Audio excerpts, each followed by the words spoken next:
মিছিল জনসভার মধ্যে প্রবেশ করছে। সকলে নারায়ণ তাকবীর। এই পর্যায়ে আমাদের সামনে ইসলামী ছাত্র শিবিরের কর্মীদেরকে সম্বর্ধনা জানিয়ে বলি আহলান সাহলান মারহাবান মারহাবান।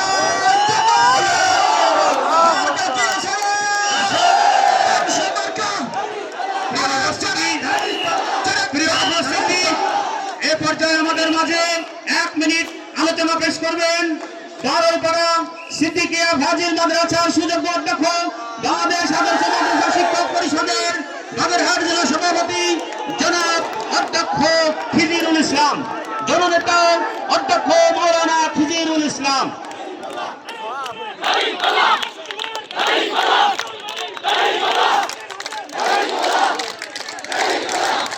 বিসমিল্লাহির রহমানির রহিম।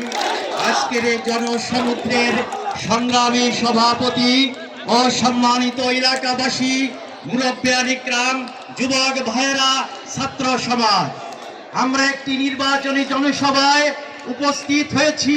যে নির্বাচনী জনসভাটি দাঁড়িপাল্লার পক্ষে, অধ্যক্ষ মাওলানা মশিউর রহমানের পক্ষে। আজকে আমাদের সিদ্ধান্ত নেওয়ার সময় এসেছে। আমরা যে ফ্যাসিবাদী